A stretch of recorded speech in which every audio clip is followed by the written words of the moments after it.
Hello and welcome to Philosophy Roulette. Yet another time where I decided I'm gonna read some philosophy to the internet. All fun and games until someone gets their philosophical third eye poked out. So, here we go. Looks like we're at number 273. Hope everyone out there is doing well. Let's find out if there's anything cool to read though.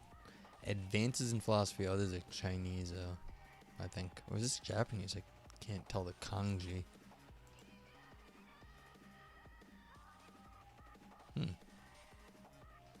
Han's Pub.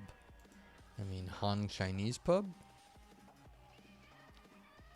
Let's see. Yeah. Well, that's cool.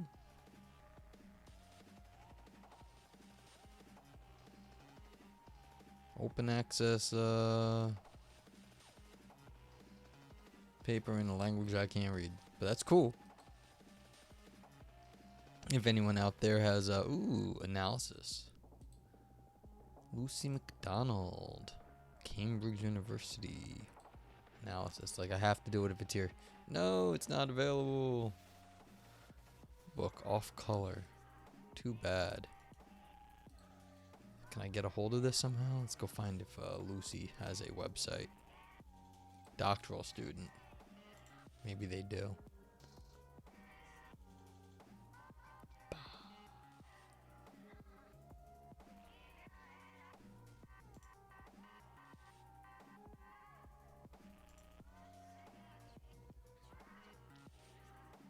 Why is the internet slow? I mean, seriously.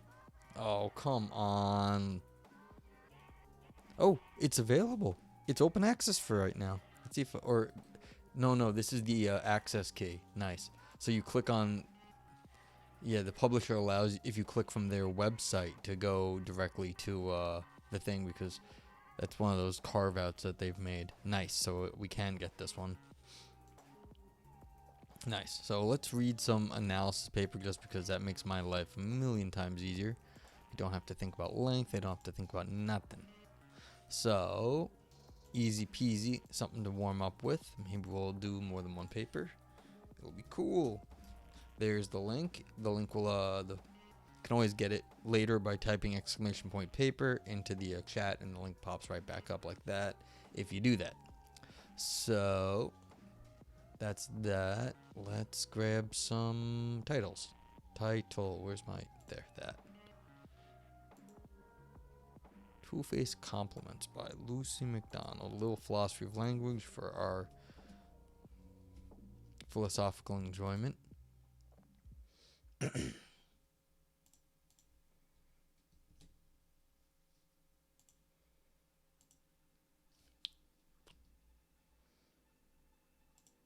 There we go. That was quick. Usually don't find a paper that fast, but then again, analysis, it's analysis. Easy peasy. Alright, so we got Two-Faced Compliments by Lucy McDonald. Introduction. Compliments have received only cursory treatment by speech act theorists and are usually characterized as run-of-the-mill illocutionary acts, cut from the same cloth as promises, orders, and invitations.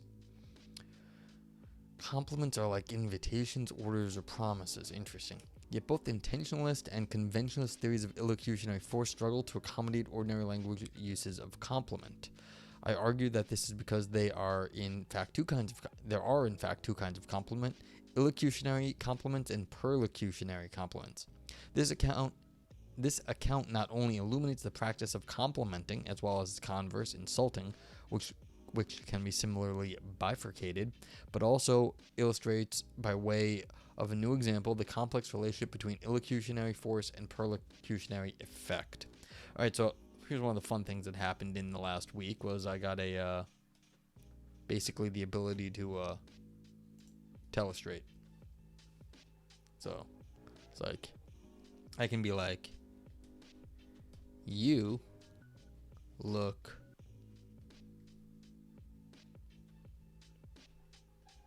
cute. There we go. So that's what's happening in this paper. How do I understand you look cute? So that's what I want to know, because that's what you hear a lot on Twitch sometimes, depending where you go. You look cute. The peculiarity of compliments. Compliments have been characterized by speech act theorists as a kind of illocutionary act. For many illocutionary acts, it seems sufficient for their successful performance that the speaker express a communicative intention to perform the illocutionary act in question, and the bearer recognize that intention. For example, imagine that I want to promise you that I will pay you by Thursday. If I express a communicative intention to make this promise, and you recognize my intention to make this promise, then it seems reasonable to say that I have succeeded in making a promise. We might expect the same to be true of compliments. Perhaps to perform a compliment, one must express a communicative intention to compliment and have this intention recognized by the hearer. This invites the question, what does it mean to express a communicative intention to compliment? As a rough first pass, let us assume that it is to express a communicative intention to predicate a property of the hearer's person or some entity to which they are sufficiently connected, which the hearer considers desirable. I say the property in question must be sufficiently connected to the hearer because we largely agree that while it is possible to compliment a person on, for example, their looks or creativity, it is not possible to compliment a person on their neighbor's looks or creativity since they are not sufficiently connected to those properties. You can definitely compliment someone's dog though, so like their pet, you can compliment, oh what a cute kid, oh what a cute doggy. Your hair looks nice today, so their hair is sufficiently connected to them. There is something to be said about like what is sufficiently connected though. Like this one, sufficiently connected. I don't know what the sufficient is here, but there is something to it. There are different ways of predicating a desirable property of someone. Sometimes we do so explicitly by saying something like, your painting is really good, or your painting is really elegant. Both of these utterances ascribe an inherently positive evaluative property to the person's art, a thin property in the former case and a thick property in the latter.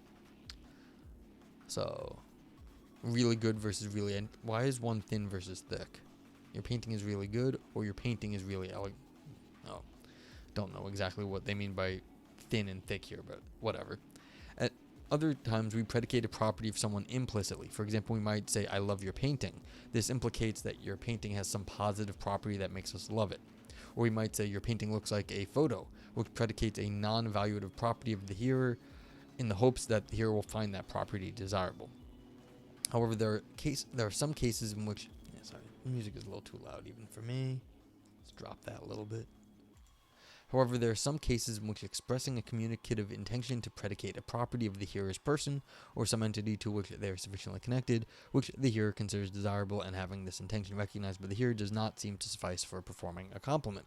Imagine I want to compliment your latest painting, so I say, wow, you paint just like Henri Rousseau. However, it turns out that you despise Rousseau's naive painting style and despair at the thought of your own style resembling his. You thought you had mastered the rules of perspective and you had been aiming for sophisticated photorealism.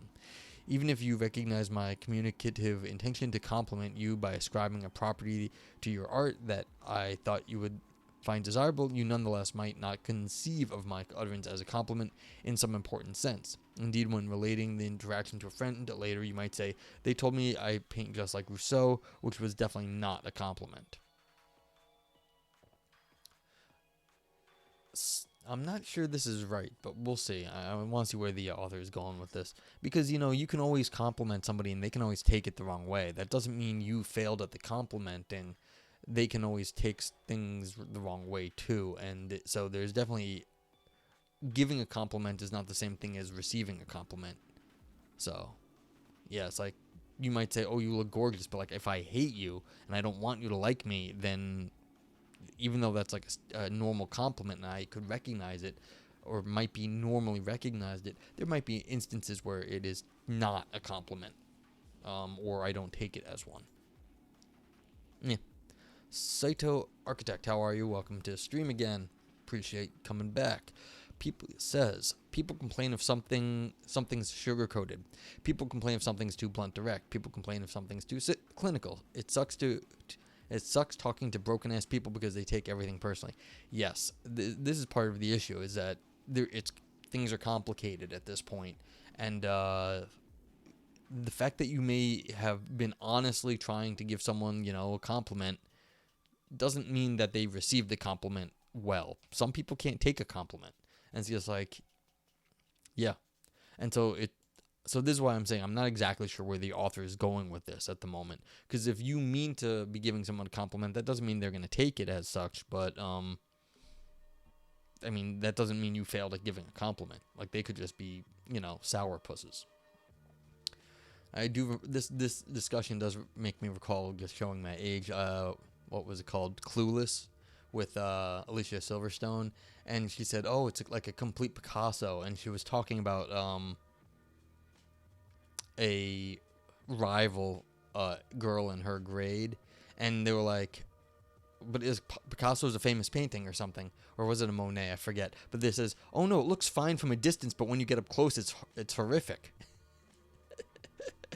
So, like, once you, that's what it was. It was like you call someone a Picasso because from a distance, maybe it'll work, but when you get up close, it's like, ah. Yeah, so.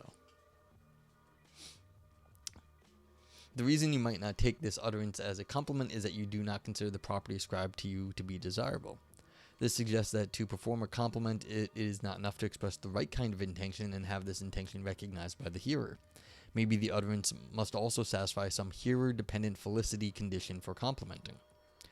The Rousseau example seems to indicate that not only must the speaker believe that the property predicated of the hearer will be seen as desirable by the hearer, and the hearer must recognize this, but also that the hearer, in fact, consider the property desirable. This condition is not meant in the Rousseau case because while the hearer believes the speaker believes the property will be seen as desirable, the hearer herself does not think the property desirable. Yeah, I mean, so this is getting more complicated than just giving compliments. This is, how the compliment lands also matters, in that you giving the compliment is not enough. It has to actually land well. Okay.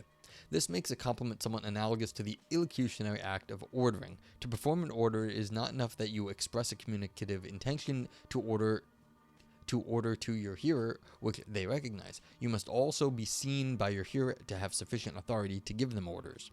The utterance must satisfy this hearer-dependent felicity condition to succeed. That compliments have such a condition is only a problem for pure intentionalism about illocutionary force, which holds up to perform illocutionary act X if it suffices that the speaker expresses a communicative intention to perform act X, and this intention is recognized by the hearer. In contrast, it seems more easily accommodated by an impure intentionalism, which holds that to perform an illocutionary act X, the speaker must express a communicative intention to perform act X, and have this recognized by the hearer, and their utterance must satisfy the felicity condition for that illocutionary act type. Okay, so it's not enough just to, do something by saying it. It has to also have a condition that's special to that act. You just can't say something, but there has to be something else to it. So, I can't just say, ooh, you look cute. I have to also know that you want to be called cute. But you look cute. I'm on Twitch too much, and people are like, you look cute. I'm like, you just say that into the void. You have no idea what I look like. I was in a stream, Cryomera, by the way, who is a excellent artist. And she was saying how, people, they get creepy. And they start complimenting. She has a shaved head, and someone was saying, oh, I like the shape of your head. And she started realizing, this is creepy. What she would do is she'd be like, oh, thank you. I like the shape of your head, too. And it would freak them out because they don't know how to actually respond to that, because how would you respond to, creepy compliments like that on Twitch when they're just weird? So, first off, don't do that. But, so I'm in chat and I go, oh, thank you. Ooh, you like the shape of my head. And she did one of these, I have one of these too, don't do that. She was she gave me this, don't do that.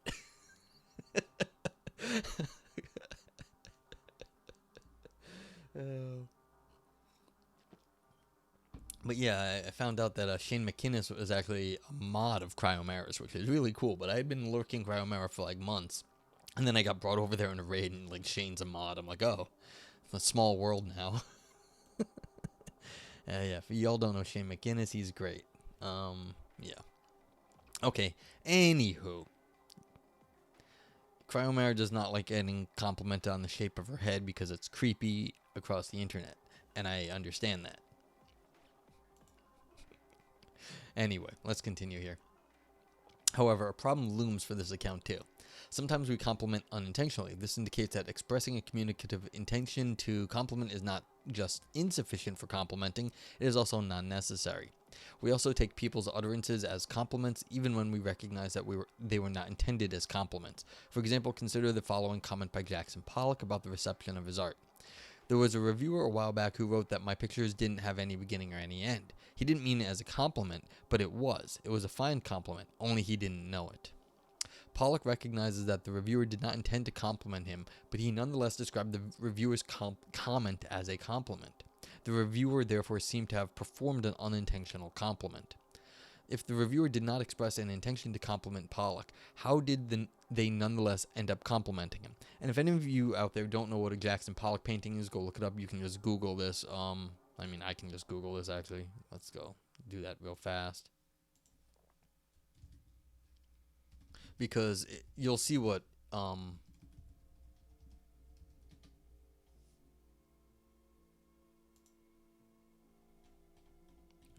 sorry, one sec. I'm on just Wikipedia here. I'm just going to go get...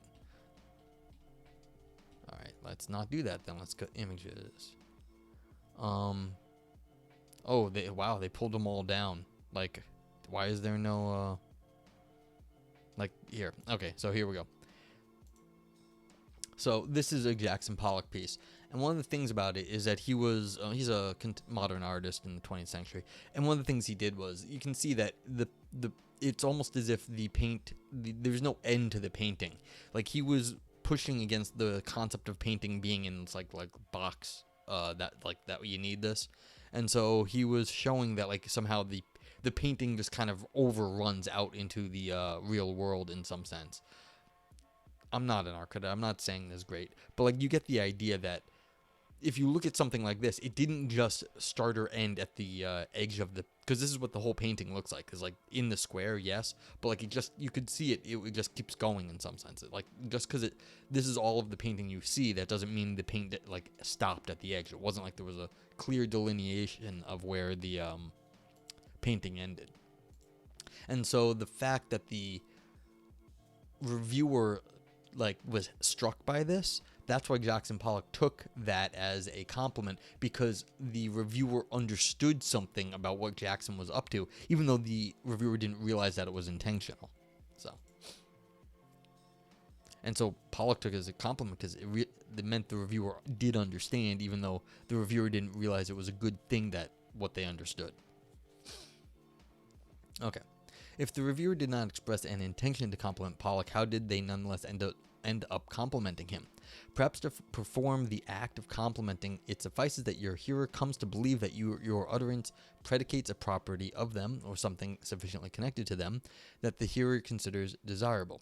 This is a very minimal convention for complimenting, and allows for accidental compliments, such that I could attempt to give you a grave insult and yet end up complimenting you, provided you think I have predicated a desirable property of you. That compliments are easy to perform, as this is not in and of itself concerning, but if we still want to say that compliments are illocutionary acts, then we will soon run into problems. Many different utterances may be interpreted as describing implicitly or explicitly properties to hearers, including utterances that are tokens of a variety of different illocutionary act types.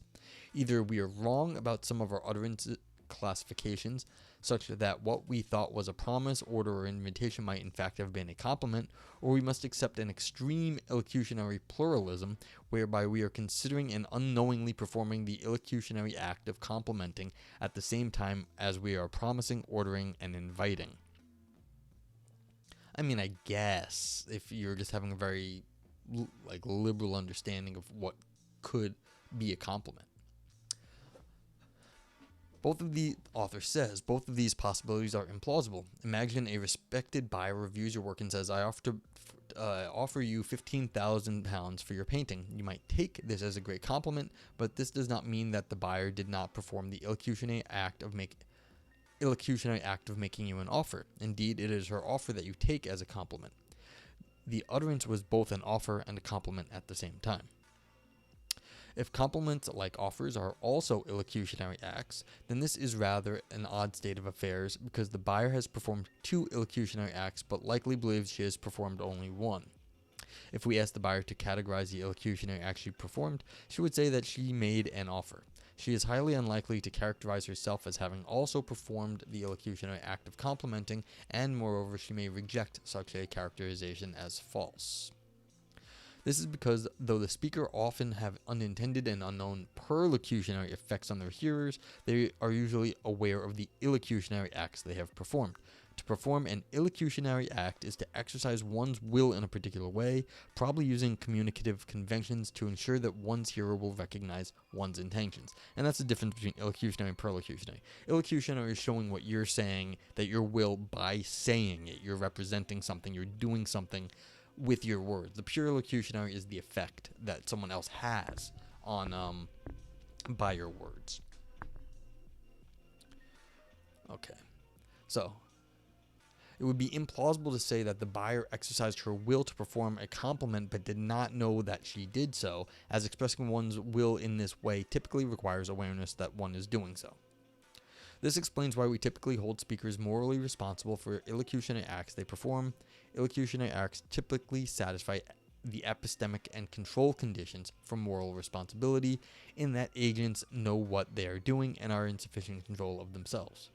Were it the case that we were constantly performing illocutionary acts without knowing that we were doing so, either it would cease to be appropriate to praise and blame speakers for their illocutionary acts, or we would have to accept the existence of pervasive moral luck. Yeah, so if I didn't know what I was doing when I complimented you, if I said you were cute and I didn't realize I was complimenting you, it would just happen to be an amazing case of moral luck that when I was saying that without realizing it, I was complimenting you, and then therefore I was always and therefore I was doing something nice, but that'd be just shockingly, implausibly lucky to have that line up.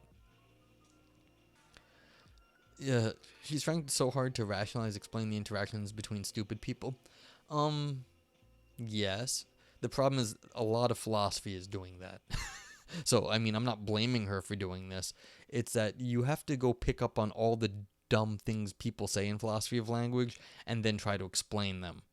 So this is just, that's not her fault. That's par for the course with this, a lot of philosophy of language is well, people say this, people say that. Well, what does it mean then? We'll hopefully we'll get somewhere.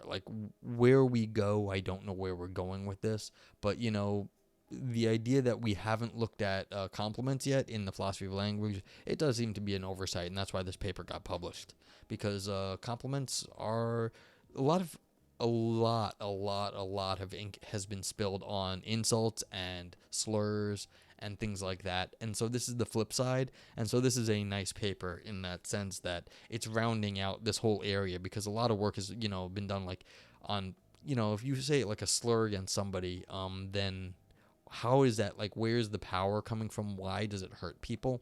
And so this is good because now we can say, maybe we know, if we know more about how to help people, we can, correct the problems in the world about insulting people unnecessarily.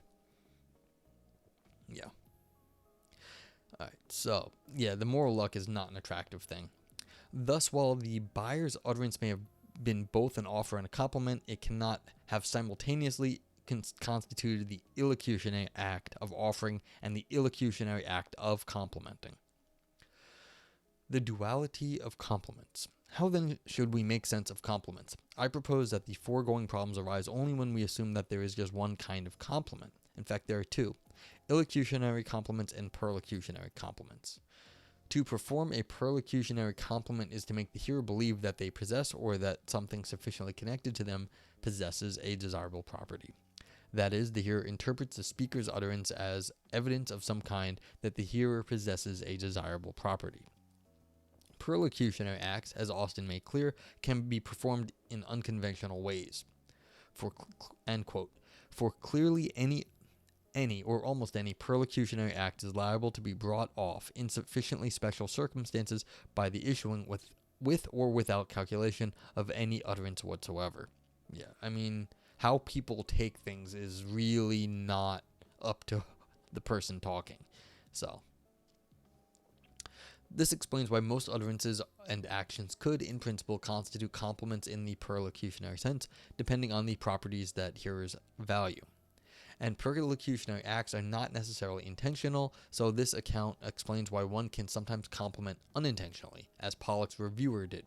Pollock values art that is so abstract as to be directionless and atemporal.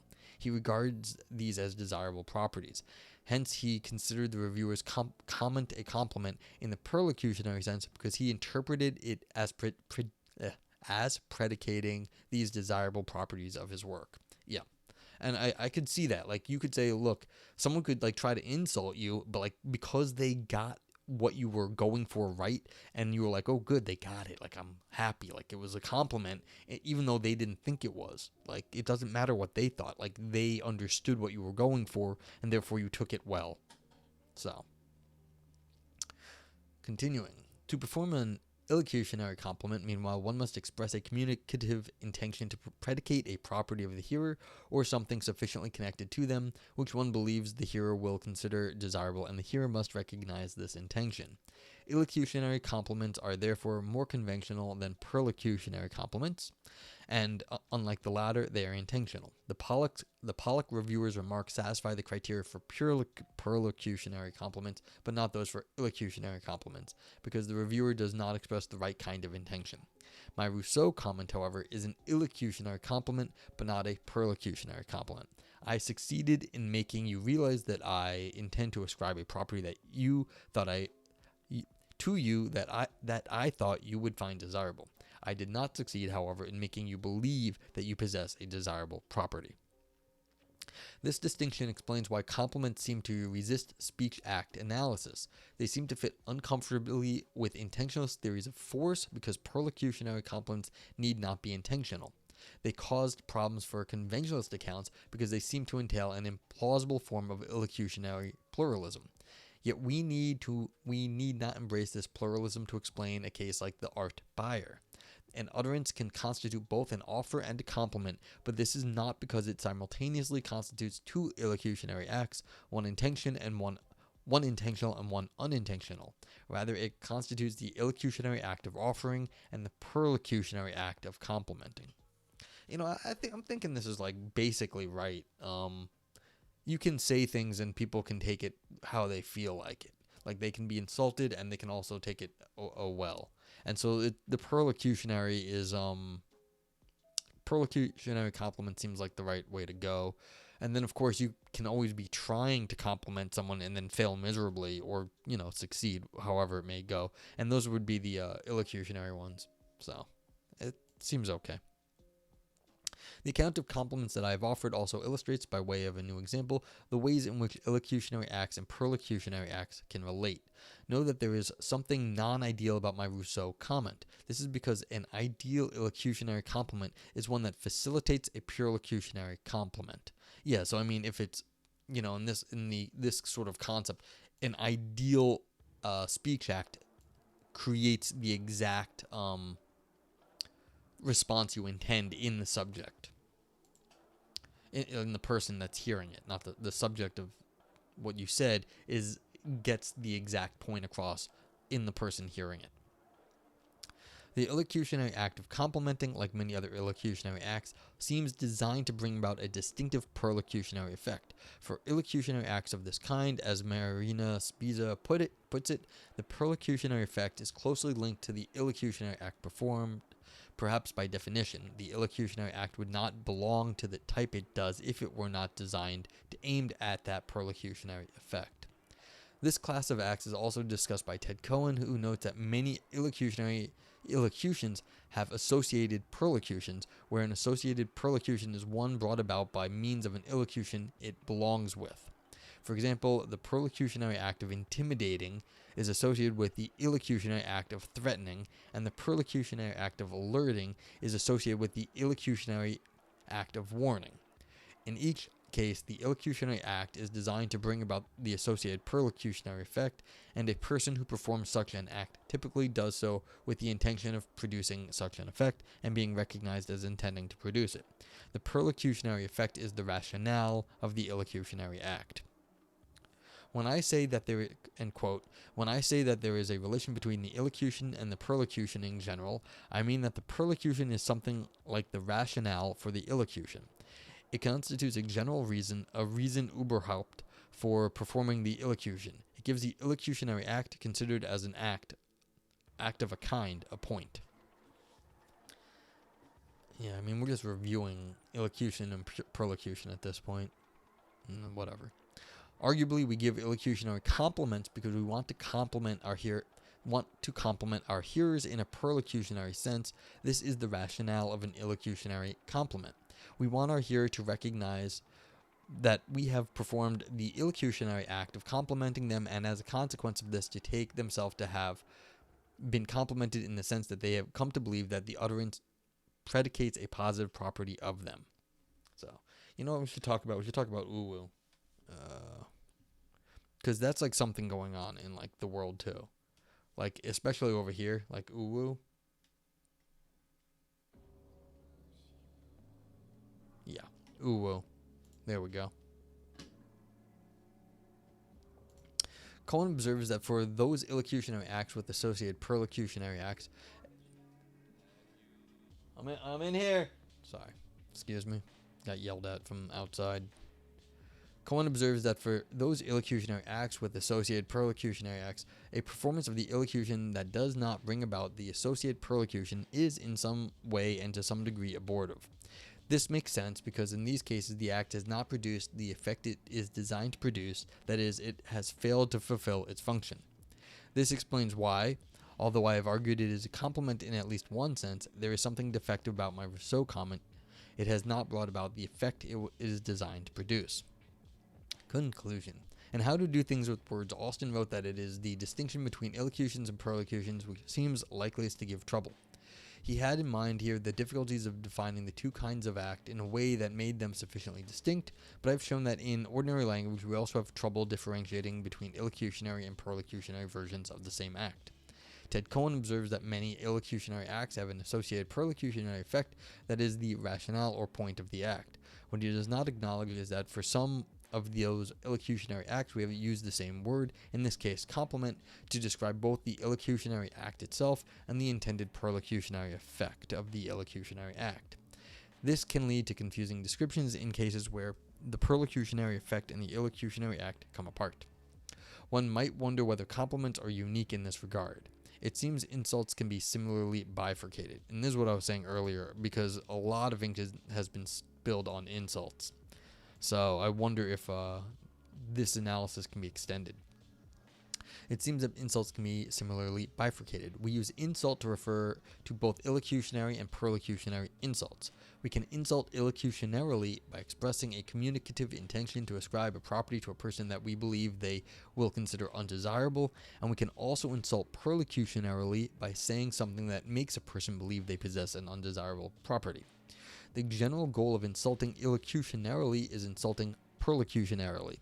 Interestingly, compliments and insults sometimes co-occur. An illocutionary compliment might facilitate a perlocutionary insult, as seems true of the Rousseau case, and an illocutionary insult might facilitate a perlocutionary compliment, as seems true of the Pollock case. That the words insult and compliment are polysemous in this way may just be a semantic quirk. Yet the foregoing discussion does raise an interesting question about illocutionary acts in general. Regardless of how we label them, do all illocutionary acts have associated perlocutionary effects which constitute the rationale for those acts? I suggest that the answer is no. First, considering complimenting. When I compliment your painting skills, I want you to recognize that I am complimenting you. That is, I seek uptake, but I also want you to come to believe that you have a desirable property. The latter perlocutionary effect is the primary rationale for the action. There are other ways of producing this effect, intentional and unintentional. Well, hold up right there. Sometimes you compliment people for not just reasons that you want them to feel good, you want them maybe to like you too. So it's like there's more going on with just complimenting people. And this is what I was gonna get back to with the ooh-woos and you look cute on Twitch, which is you can compliment people, but like you're just complimenting the void when like a streamer says something like this. And yeah, so it's doing more, of course. So what the perlocutionary effect is much more sophisticated. And or the illocutionary, what the intention is very sophisticated too. Or it can be. Okay. The latter perlocutionary effect is the primary rationale for the action. There are other ways of producing this effect, intentional and unintentional. For example, instead of telling you that your painting is beautiful, I might proudly exhibit it in my home when you visit, with or without the intention that you notice. But if I do want to produce this effect in you, illocutionary complimenting you is a reliable conventional way of doing so. Similar things can be said of many other illocutionary acts. For example, warning you is a reliable way of alerting you to danger.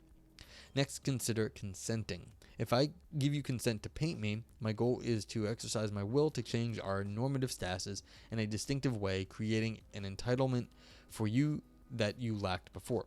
This is not the case that illocutionarily consenting is a reliable, conventional way of bringing about an effect. I could also bring it about in other ways. Rather, consenting is the goal in and of itself. As such, it does not make sense to speak of consenting as having a perlocutionary rationale. We can conclude that, yeah, because you're doing that, if you give someone permission, it doesn't matter that whatever they think about it, it's just you gave that permission, that was on you. Okay. We can conclude that some illocutionary acts are designed to enable the speaker to instrumentally exercise their will in the service of some further goal, and these acts have associated perlocutionary effects. Other illocutionary acts have as their primary goal the exercising of the speaker's will, and these do not have associated perlocutionary effects. I leave the challenge of sorting out the various illocutionary act types into each category for future work. Okay, so this is a straightforward, nice little paper. I mean, not a whole lot was bitten off, but at least it was clear. So what's interesting here, at least on Twitch, is that, we've got a lot of people trying to do stuff. They're trying to, make friends across the internet, and they're saying all these things, they're doing stuff, and they're talking constantly, because that's what you have to do on Twitch, is you have to be talking to everybody, making faces, and, the variety of stuff Twitch streamers do, and streamers in general. And so those are all illocutionary things they're doing. And they're trying to perlocutionarily create an effect in the viewers. And so if like the Twitch streamer compliments chat, which they do, at least in a lot of streams I watch, they're always talking about chat in one way or another. They're trying to, create an effect in the people in the chat box. So like if I was to say Cyto Architect is cute, then I'm talking about Cyto Architect. If I'm talking about chat in general is cute, like that's also something. So how it exactly is like that gonna happen, like it's sort of a what's funny about it is you don't always know who's in your chat, who's listening, whatever it is. Like everyone who comments on this once it's on YouTube, everyone who comments on this paper is cute too. So it's like this is a delayed compliment only lands if any of you actually do put compliments on this. And so it's some sort of conditional compliment that if you put a compliment, if you put a comment in the chat below in the comments, then you're cute. So if you do that, then do you actually feel like if someone compliments at that time, do they feel like I've complimented them that they're cute? I don't know, but they might. And so this is the question of you can pull these things apart, and I think this paper did a good job showing that they can be pulled apart.